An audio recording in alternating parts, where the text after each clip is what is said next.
Я бы, как сегодняшний посол Азербайджана в Российской Федерации, хотел бы очень коротко охарактеризовать те взаимоотношения, которые существуют сегодня между Азербайджаном и Россией, суверенной Россией и суверенным Азербайджаном.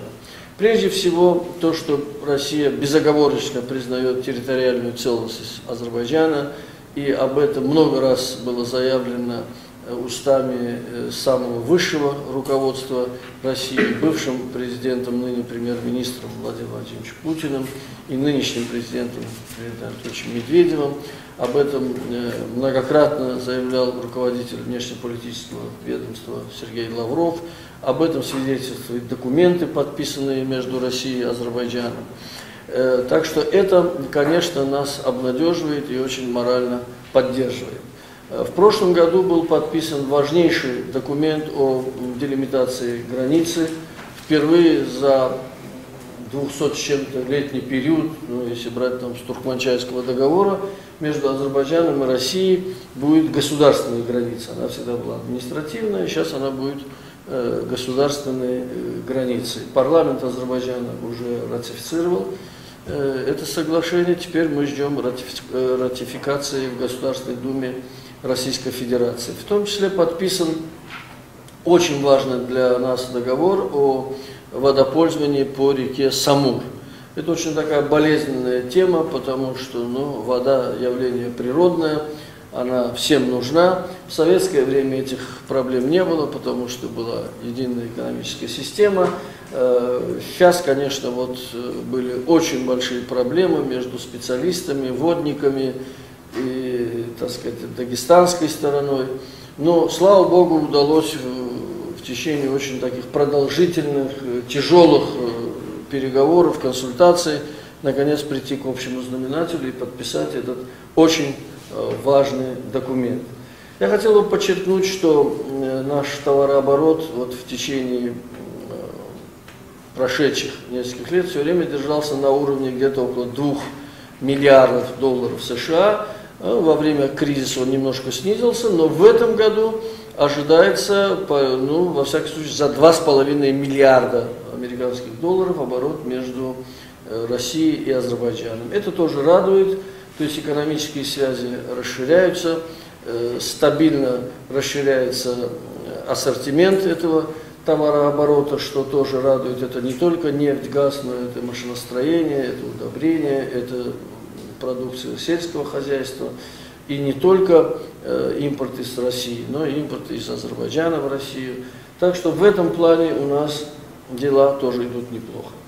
Конечно, самая главная проблема Азербайджана – это армяно-азербайджанский Нагорно-Карабахский конфликт, что, конечно, связывает по рукам и ногам не только дальнейшее развитие Азербайджана, но и развитие всего региона. И я бы сказал, что этот тлеющий конфликт может иметь свое значение не только для Южного Кавказа, но и для Северного Кавказа, потому что Кавказ – это все-таки один такой регион, который человеческими нитями связан между друг другом, и нельзя эти проблемы рассматривать отдельно.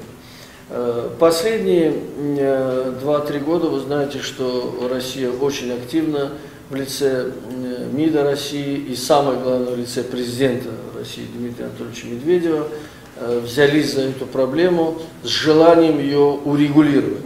Состоялось 8 встреч, 9-я будет в этом месяце, 25 числа, в Казани планируется 9-я трехсторонняя встреча. Это говорит о том, что была подписана Мандорская декларация здесь, в Москве. Это говорит о том, что политическое руководство России, президент России желают, так сказать, разрешить этот конфликт. Конечно, конфликт непростой, конфликт застарелый, в конфликте очень много составляющих, которых нельзя, так сказать, разрубить одним единым махом.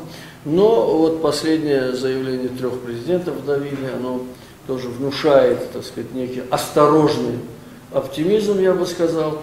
Будем надеяться, что лед тронется и начнется какая-то созидательная программа. Позицию Азербайджана все вы знаете, я думаю, что ее не стоит еще раз излагать.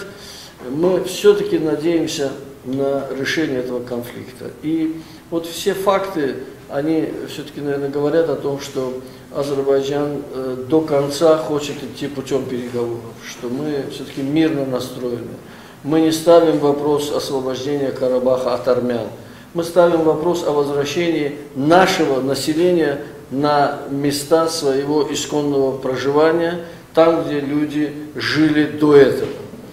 Даже если это будет не в полном объеме, даже если это будет с какими-то потерями, но проживание совместное азербайджанцев и армян, оно было и оно должно продолжаться. Тезис о том, что значит, невозможно жить вот рядом с азербайджанцами и мусульманами, не выдерживать никакой критики, потому что тогда армяне просто должны уйти из Ирана, из Турции, из Египта и из многих других мусульманских стран, в которых они в настоящее время проживают в больших количествах.